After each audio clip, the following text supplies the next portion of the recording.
बिस्मिल्लाहिर्रहमानिर्रहीम। अस्सलाम वालेकुम नाज़रीन, आज कुछ अहम ख़बरों से आपको अपडेट करेंगे। सबसे पहले तो ये कि पंजाब हुकूमत ने जो मियाँ नवाज़ शरीफ की सज़ा मुअत्तल करने का फ़ैसला किया है, उसका तहरीरी हुक्मनामा सामने आ गया और उस हुक्म में ये बताया गया कि हुकूमत पंजाब के सामने मियाँ नवाज़ शरीफ के वकला ने दरख्वास्त दी थी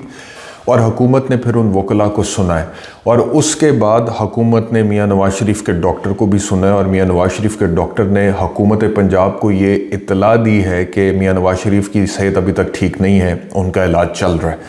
और वज़ारत दाखिला जो है उसने भी फिर ये सिफारिश की है मियाँ नवाज़ शरीफ के हवाले से हुकूमत पंजाब को कि नवाज़ शरीफ की तबीयत ठीक नहीं है, वो अभी जेल नहीं काट सकते, लिहाजा फिर निगरान हुकूमत जो है पंजाब की, उसने मियाँ नवाज़ शरीफ की सज़ा मुअत्तल कर दी है। अब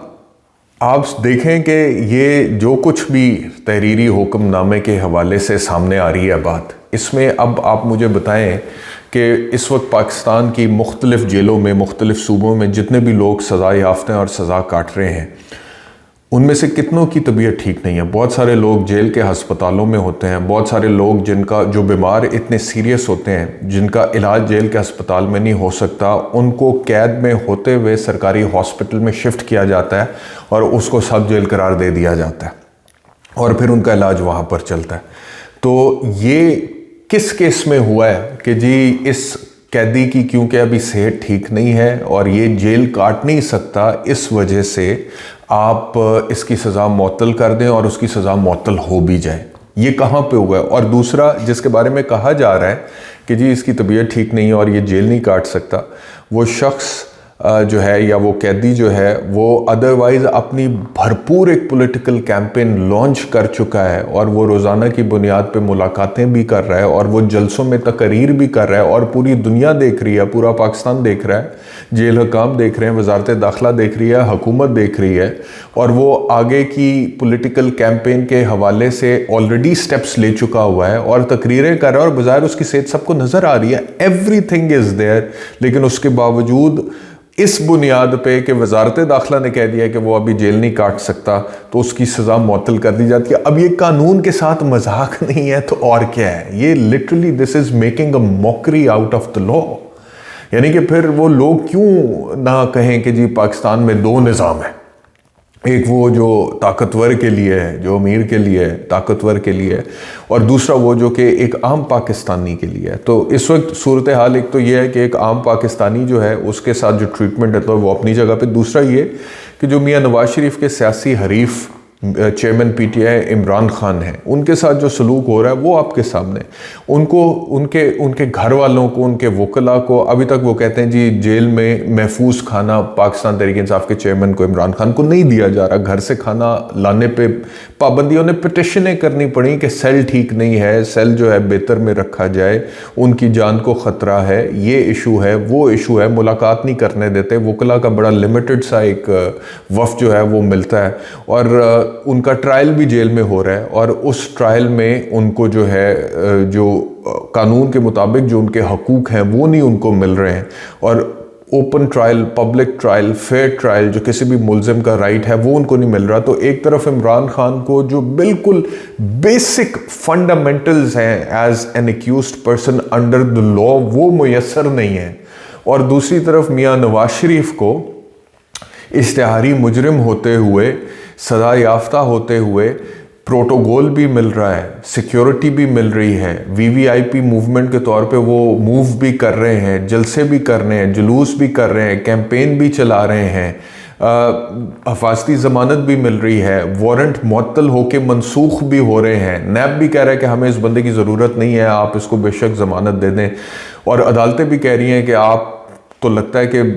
एमी हमारा टाइम ज़ाया कर रहे हैं, बताएं हम अपील के ऊपर ही फैसला दे देते हैं। तो हर तरह का रिलीफ नवाज़ शरीफ को मिल रहा है और साथ उनकी सज़ा भी मुअत्तल हो रही है और दूसरी तरफ हर तरह की सख्ती इमरान खान पे हो रही है और साथ साथ ये कि उनको फंडामेंटल राइट्स जो हैं, बेसिक राइट्स जो हैं, एक मुल्ज़िम के तौर पे एक पब्लिक फेयर ट्रायल मिलना वो उनके लिए पॉसिबल नहीं हो पा रहा है। तो ये सिस्टम का तज़ाद है, ये हमारे सिस्टम का वो घनौना मकरू चेहरा है जो खुल के सामने आ रहा है और ये पहली दफ़ा नहीं आया, ये माजी में भी आता रहा है। और मैं मानता हूं कि एक ज़माने में मियां नवाज शरीफ भी किसी हद तक इसके विक्टिम रहे होंगे, बट द क्वेश्चन इज कि ये सिस्टम बदल नहीं रहा, सिस्टम का ये घिनौना मकरू चेहरा अपनी जगह पर मौजूद है और इसको हर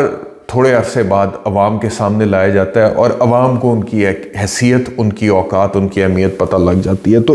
बहरहाल जो इमरान खान साहब के हवाले से खबर है कि उनका जो जेल ट्रायल है उसमें इस्लामाबाद हाई कोर्ट ने फैसला कर दिया था कि वो जेल में ही ट्रायल होगा, जो कि मेरे हिसाब से कानूनी तौर पे बड़ा गलत फैसला था। उसके खिलाफ intra court appeal intra court होती है कि सेम फोरम पे अपील फाइल की जाती है। इन सर्टन सर्कमस्टांसेस ये पॉसिबल होता है। अगर डायरेक्टली रिट पिटिशन हुई है इस्लामाबाद हाई कोर्ट में और उससे नीचे किसी फोरम पे कोई एप्लीकेशन नहीं गई थी और पहला डिसीजन वही है जो कि direct writ petition Islamabad high court में फाइल की गई थी और उस पर फैसला आया है, तो उस फैसले के खिलाफ इंट्रा कोर्ट अपील एक लीगल रेमेडी अवेलेबल होती है before the relevant party can go up to the supreme court. तो सुप्रीम कोर्ट जाने से पहले पाकिस्तान तहरीक इंसाफ ने इस हवाले से जो रेमेडी अवेल की है जेल ट्रायल के हवाले से, वो इंट्रा कोर्ट अपील की है, जिसपे इनिशियली कुछ इतराज़ात लगे थे, लेकिन अभी वो इतराज़ात दूर करके रजिस्ट्रार ऑफिस ने file chief justice Aamir Farooq को भिजवा दी है। इंटरेस्टिंग कैरेक्टर हैं आमिर फारूक साहब भी। अब वो इसके ऊपर एक बेंच बनाएंगे जो इंट्रा कोर्ट अपील सुनेगा, फिर उस इंट्रा कोर्ट अपील में जो फैसला आएगा उसको कोई भी मुतलका पार्टी जो एग्रीव्ड होगी वो चैलेंज कर सकती है सुप्रीम कोर्ट ऑफ पाकिस्तान में, और इवेंचुअली मुझे लगता है ये मामला सुप्रीम कोर्ट में ही जाएगा और सुप्रीम कोर्ट फैसला करेगी कि साइफर केस में इमरान खान को पब्लिक ट्रायल मिलना चाहिए आइन के मुताबिक, या उनको भी लगता है कि नहीं मिलना चाहिए। बहरहाल ये एक तो ये अपडेट है। दूसरा अपडेट ये है कि फ़ौजी अदालतों के हवाले से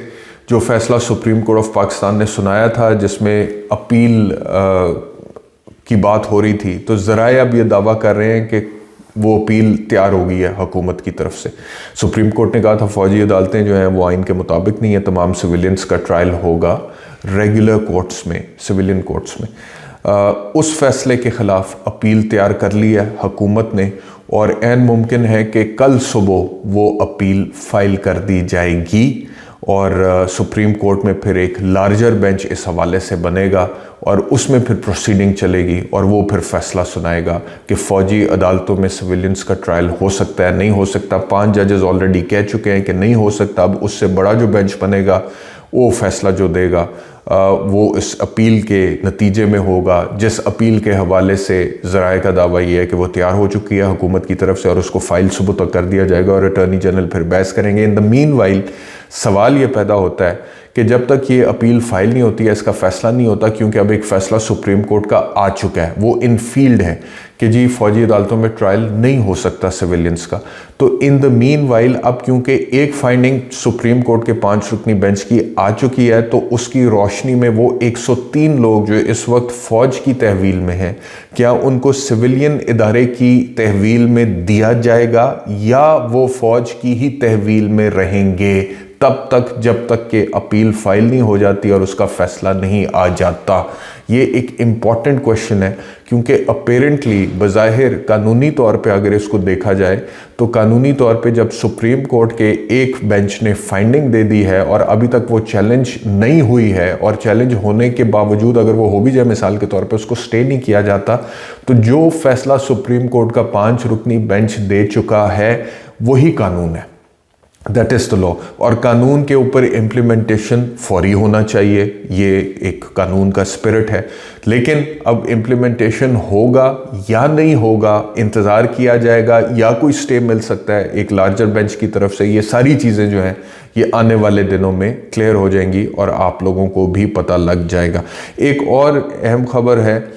पाकिस्तान तहरीक इंसाफ के रहनुमा शहबाज गिल के हवाले से, वो ये है कि बगावत पर उकसाने के केस में अदालत ने उनके नाकाबिल ज़मानत वारंट गिरफ्तारी दोबारा जारी कर दिए हैं। ये शहबाज गिल के हवाले से ख़बर है और ये ख़बर है सोशल मीडिया के हवाले से कि पाकिस्तान तहरीक इंसाफ की जो हुकूमत थी KPK में, उन्होंने 870 मिलियन रुपए सोशल मीडिया के हवाले से ख़र्च किए थे, जो कि मेरे ख्याल में डेवलपमेंट फ़ंड था। और उस ख़बर में ये दावा किया जा रहा है कि ये प्रोपेगेंडा करने के लिए 870 मिलियन रुपए लगाए गए थे पाकिस्तान तहरीक इंसाफ की हुकूमत से, ये इंकशाफ हुआ है। मैंने थोड़ी देर पहले डॉक्टर हुमायूं मोमिन को इंटरव्यू किया अपने प्रोग्राम में, ये सवाल मैंने उनसे पूछा तो उनका जवाब ये था कि वो जो पैसे लगाए गए हैं KPK की हुकूमत की तरफ से, वो कानूनी तौर पर लगाए गए हैं। जैसे कि कोई भी हुकूमत मीडिया में इश्तिहारात देती है, जैसे PDM की हुकूमत ने भी दी है, दीगर हुकूमतें भी देती हैं, तो वो ये होता है कि main stream media, electronic media को इश्तिहारात दे देते हैं। तो यहाँ पे ये 870 मिलियन रुपए जो लगे हैं डॉक्टर हुमायूं मोमिन पाकिस्तान तहरीक इंसाफ के, बकौल उनके, ये कानूनी तौर पर मीडिया रिलेटेड प्रोजेक्ट में लगे हैं और आगे कानूनी तौर पर ही ये पैसे डिस्पर्स हुए हैं। और जिस चीज़ को बकौल उनके प्रोपेगेंडा कहा जा रहा है, वो प्रोपेगेंडा नहीं था, वो ऐसे ही था कि जैसे कोई भी हुकूमत मीडिया को इश्तिहार देती है और वो इश्तिहार चलते हैं किसी भी न्यूज़ चैनल के ऊपर, तो ये सोशल मीडिया के ऊपर इन्वेस्टमेंट की गई है। तो ये पाकिस्तान तहरीक इंसाफ का मौक़िफ़ है इस ख़बर के हवाले से, लेकिन ख़बर जो दावा कर रही है वो मैंने आपके सामने रख दी है। तो बहरहाल ये आज की अहम ख़बरें हैं और ये अभी तक की सिचुएशन है। और इन सारी सूरत हाल में एक चीज़ हमें नहीं भूलनी चाहिए,